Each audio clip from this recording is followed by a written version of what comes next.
What is up, fellow gamers? Welcome back to my channel. It's your boy the Spartan, and in this video I'm gonna be talking about some gaming freebies, some bundles, and a little bit of gaming news. So let's just jump right in. Space Crew, the Legendary Edition on Steam, is free right now and is going to be free for the next 2 weeks until March 14th. So instead of 25 euros, it's completely free. Hell yeah! This is really nice of Curve Games to do this, especially since Space Crew is actually a really cute little game. It's a little simulation, strategy, action, sci-fi thing. It's got a lot of quirks and stuff. So yeah, definitely check this out. I mean, as usual, free is free. Hell yeah.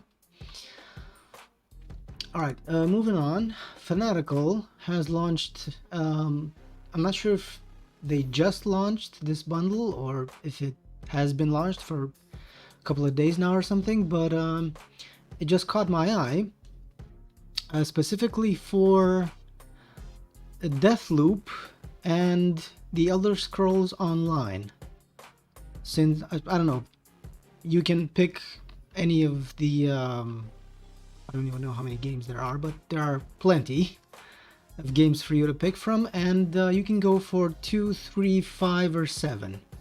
But if I were you, I would definitely go for the Elder Scrolls and Deathloop. Deathloop is obviously the first one. And you can get 2 for the price of just 15 euros. Deathloop is a 60 euro game on its own on Steam. So there you go. But yeah, like I said, you can pick any other games. I just saw the Elder Scrolls Online and Deathloop, and they are definitely worth 15 euros. Moving on, Humble Bundle has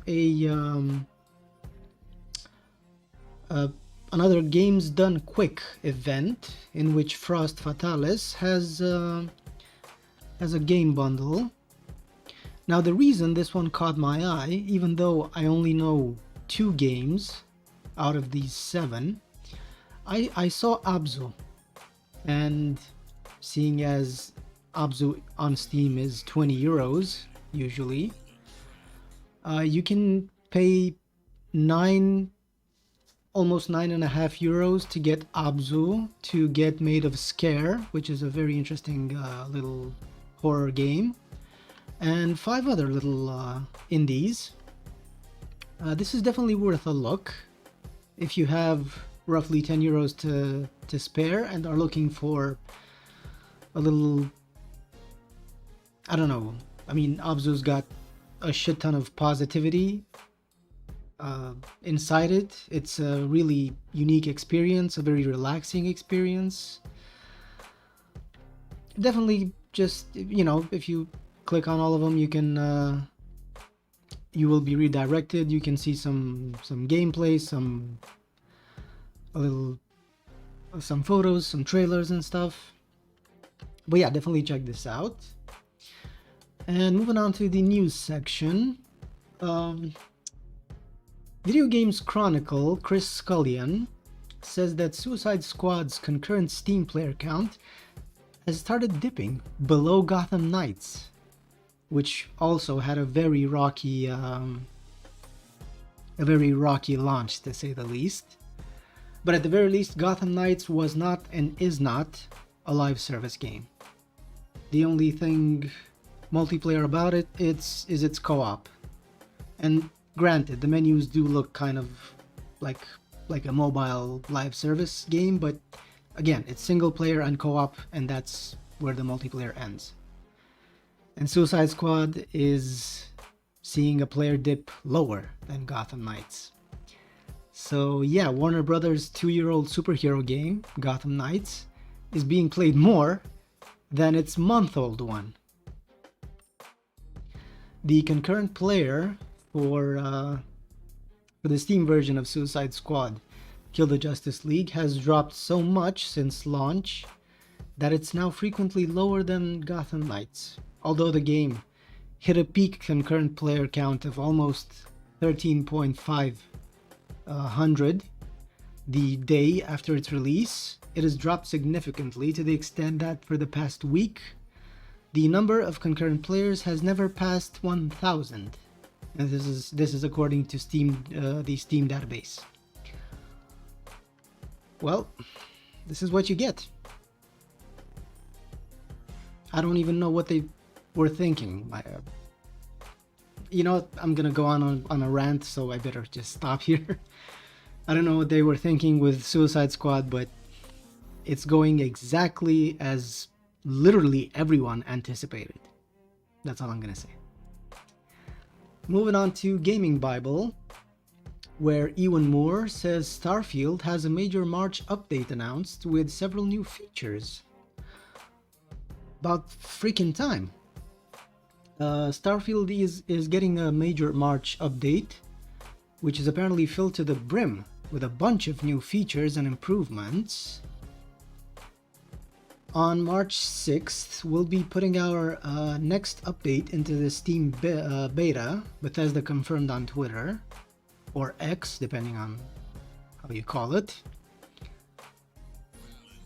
And this is how Bethesda have been approaching all of the updates for Starfield, putting them first in beta mode and then releasing it to the public like about a week or so afterwards, which is an interesting approach.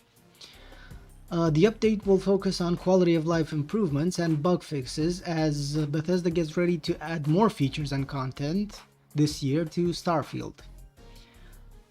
So far, the highlights include improvements to the scanner, specifically allowing to continue to use it to monitor the world while harvesting resources or opening doors, rather than stopping us dead in our tracks, which is a very requested quality of life improvement, finally. And elsewhere, setting course towards an inactive mission will automatically make it active, and we can expect a few tweaks to some broken quests. So that's about the size of what's been confirmed. And even if it doesn't sound much, it's a definite step forward. So GG Bethesda. Starfield has potential. You can definitely improve upon it. This one from Rock Paper Shotgun, where Catherine Castle says Souls-likers are going to love Ori Studios' new ARPG, which is called No Rest for the Wicked. All the links about all I talk, basically all I talk about in every video like this, all the links to everything will be in the description down below, because I'm gonna leave this one for you to read. I'm gonna leave this as a mystery one. No Rest for the Wicked is going to be a new RPG, and the first hour is hard as nails and takes absolutely no prisoners. This is a little surprise for Souls-likers, and like I said, I'm just gonna leave the link down below for you to read upon it if it's something that interests you. And hell yeah, we need more. We need more Souls-like games. Hell yeah. Moving on to Insider Gaming, where Anthony Fertino says Dragon Age, the next Dragon Age, Dreadwolf, is scheduled to release this year, as it's claimed. According to new claims from Jeff Grubb, Dreadwolf, the next installment in the Dragon Age franchise, could potentially launch sometime in late 2024 this year. Hell yeah, good news. And last but not least, from Kotaku, Moises Taveras says that Helldivers 2 is going to get mechs. So that's something to look forward to. Hell yeah. I mean, the studio Arrowhead is adding more features and factions than we can keep up with.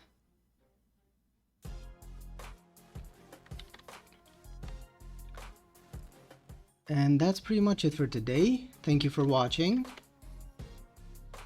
Like and subscribe if you enjoy my content. As usual, everything I talked about will be linked down below. And until the next one, take care, stay safe, have fun, and never forget a Spartan rises as soon as they've fallen. Have a good one. Bye-bye.